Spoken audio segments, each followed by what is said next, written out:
It's so wonderful to be here with you all this evening. Greetings of peace and blessings upon all of you and your families.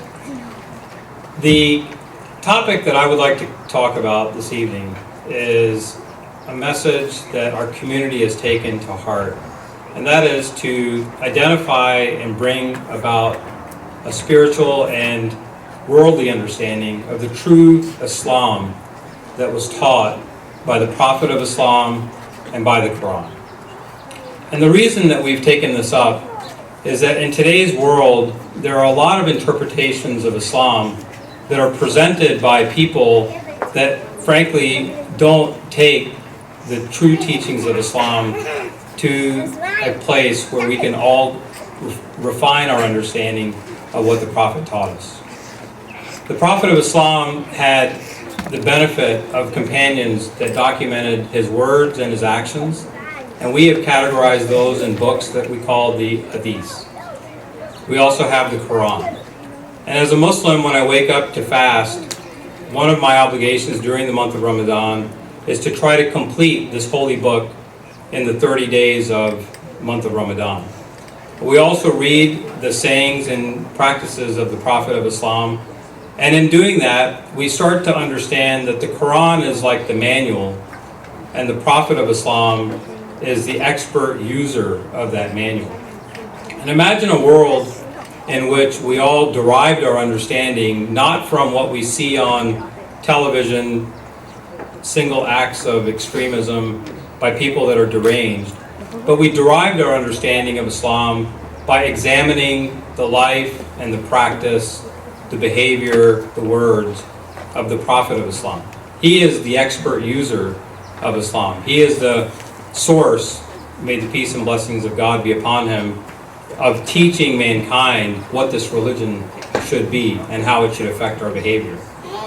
So I thought before we would go into the campaign that we call True Islam and the Extremist, and you might have received this brochure when you walked in, I'd relay a few stories about the Prophet of Islam to give you an example of his actions and his words and how they had a profound effect on 1 billion plus people in the world.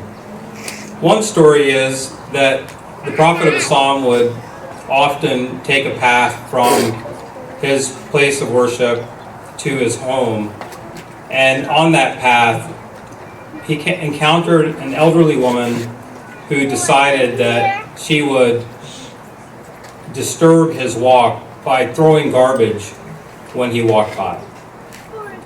And when she did that, she might have derived some satisfaction that this prophet, who was bringing about a message that she didn't agree with, would find some, let's say, distress over this. But the next day, she found that he continued to walk that same path. Again, she threw garbage. And this continued on, and it became a routine. She probably wondered why he didn't change his path. And in fact, that example that he brought by not changing his path was to not show your fear, but to be steadfast and be resolved in what you're doing, and don't worry about what other people are doing. One day, he found that there was no garbage. And so he inquired and found out that the woman had fell ill. And rather than leaving it at that, he met this woman and actually found that she needed his help. And he helped her, he helped feed her, and he nursed her. And by doing that, he exhibited an act of kindness to someone that would be unexpectedly receiving that act of kindness. And that brought about an understanding to his followers, like myself, that we should exhibit a steadfast and righteous behavior despite any adversity, despite any act of unkindness. We should always exhibit an act of kindness. This story has a modern day example. Last week, the Today Show talked about an incident that actually involved our community. Our mosque in Connecticut had the unfortunate incident of a man who had basically reached his limit of hearing about Muslims in the world committing acts of violence. he decided to pick up his rifle and fire shots into our mosque. By the grace of God, no one was in the mosque and no one was injured. The police later discovered who it was, and this man was arrested, and eventually in a court of law, the judge sought to understand what he should do in sentencing this man. In this courtroom was the head of our community, our president of that community. And when the judge asked him what he felt the community's response would be to the sentencing and what the community wished to see happen, the president of our community said that we bear a responsibility for his act. His act reflects on us that we never reached out. As much as he was our neighbor, we were his neighbor. Why didn't we take the step to find time to introduce ourselves so that he could get to know who we were, what we believed, and how we behaved? What did we think about the world of extremism, and how could we explain and rationalize and help him understand the meaning of Islam as taught by the Prophet? Both the judge and the man that shot these bullets into the mosque were moved. And later he attended, the man's name is Ed Hakey, he attended our mosque in a session where he addressed the community. And he profoundly found in himself a sorrow for what he had done. But more importantly, he found a receptive community of new friends. People that had no animosity at all, that found in their heart the wisdom that was taught by the Prophet. Imagine a world that would understand Islam by understanding the behavior, the words, the actions, the deeds of the Prophet. There was no matter so small or large for him to give us guidance. I was reading this morning an incident where he took a plate from, someone presented him a plate of grapes, and his companions, after they saw that he ate a grape, were surprised that he didn't pass the plate along, and he actually consumed all of them on the plate. It actually was kind of shocking to everyone because he was a very generous person. Why would he do this? It later was found out that the grapes were sour, and he was afraid that if he had handed the plate around, that people might have said, "Oh, these are terrible." So in order to not hurt the man's feelings, he consumed all of them himself quickly. In no small measure did the Prophet of Islam leave anything out for us to follow as an example. During times of war, if they took a prisoner, he instructed his soldiers, don't eat until you've fed your prisoners. He never left a detail out in his way that he led his life. Imagine a world in which we understood Islam only through his practice, his teachings, and the Quran.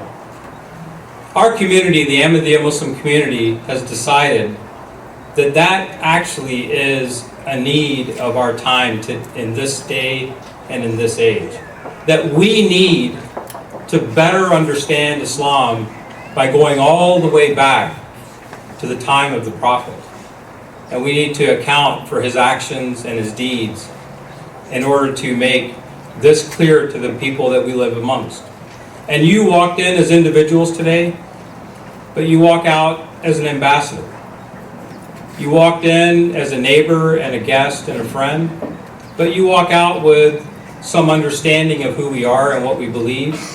And in the words of the Prophet, he provided a very clear certainty of security. Through the Quran and the Word of God, we hear that there is no compulsion in religion.